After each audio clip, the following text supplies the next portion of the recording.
All right, well, they're at it again. At 5:59 p.m. Eastern, on December 20th, 2024, the U.S. House of Representatives passed H.R. 10545, American Relief Act 2025. The bill is a stopgap measure that narrowly avoided a government shutdown, temporarily keeping the U.S. federal government up and running, but only until March 15th, 2025. Beware the Ides of March indeed. It's a prime example of the complete dysfunction of our hyper-partisan two-party system that puts partisan politics before the needs of our nation and its citizens.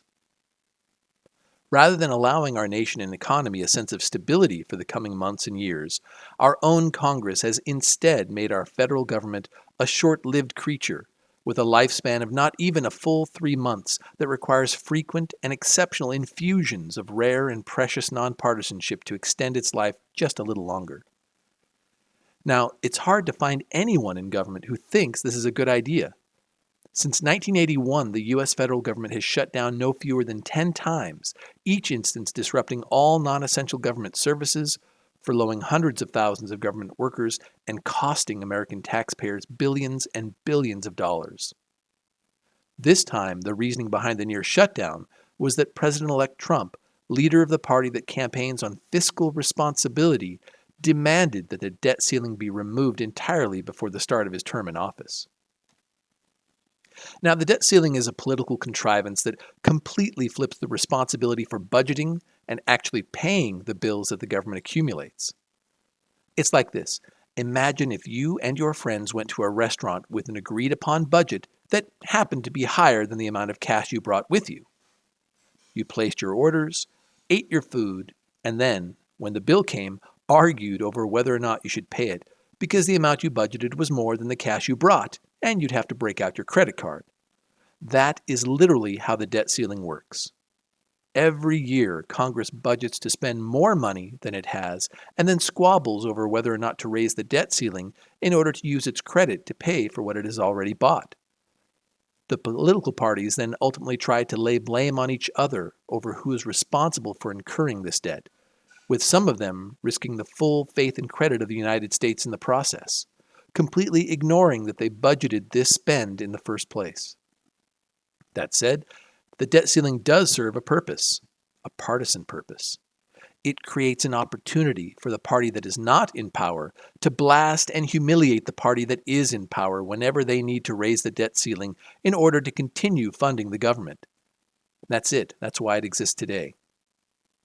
While Trump shouldn't risk the full faith and credit of the United States by threatening to not pay our bills, he was not wrong back in 2017 when he called for the debt ceiling to be eliminated, and he's not wrong about it now. True fiscal responsibility must occur at the budgeting phase, not arguing if we should pay our bill after we've eaten our meal.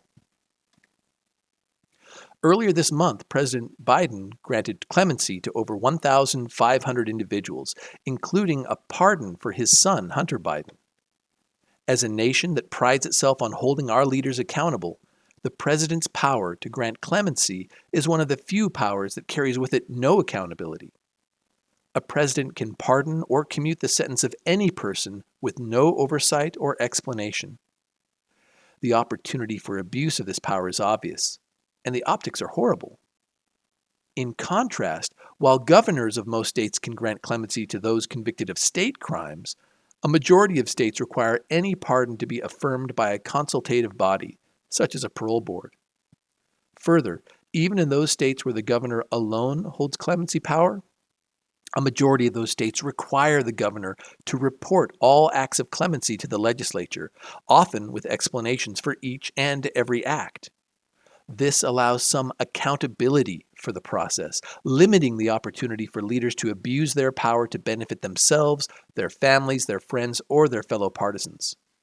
Perhaps just as important, it avoids the perception of abuse by leaders and reinforces the faith in the masses that their government is of the people, by the people, and for the people. While the need to overturn miscarriages of justice is real, giving unchecked power to do so to a single person, even the chief executive, seems arbitrary, prone to abuse, and weakens the faith of the people in their government.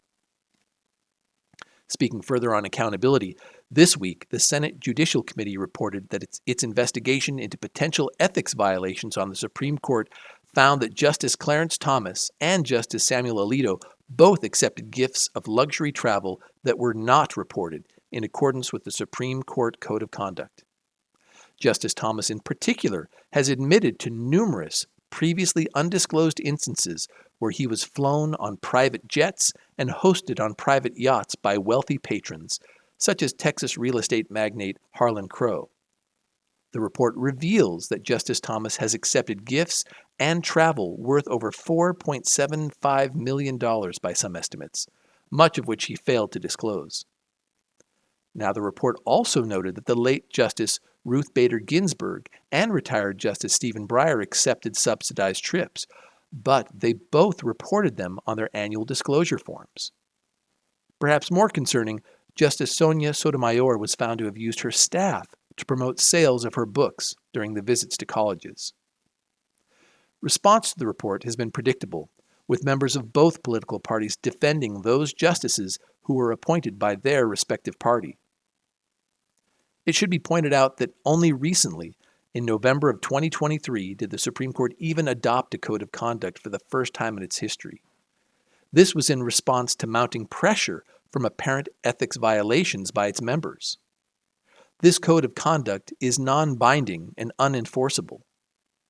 In contrast, the Senate Judicial Committee report recommends that Congress put into law a more rigorous code that would allow ethics complaints to be reviewed by an independent panel.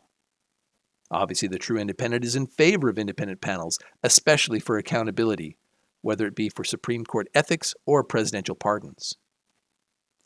Finally, the targeted murder of United Healthcare CEO Brian Thompson has set off a national debate on the state of our nation's healthcare and the insurance industry that gatekeeps it. This is an example of just one of the many issues that our hyper-partisan two-party system seems unable to solve. The United States has the highest costs and worst health care outcomes of any nation in the industrialized world, bar none. Neither of the two major parties is even championing any potential solution to this problem. They know that any solution to a problem this big would require broad consensus, and any solution offered by either party will immediately be seized upon and attacked by the other. The most recent attempt at healthcare reform was back in 2010 with the Affordable Care Act, which in truth was more of a health insurance reform than actual health care reform. However, even here we see the impact of hyperpartisanship. People polled about whether they liked the Affordable Care Act gave it a net favorable rating of plus 34, while those polled about whether or not they liked Obamacare gave it a net favorable rating of only plus 19, almost half. Of course, both of these terms refer to the exact same law.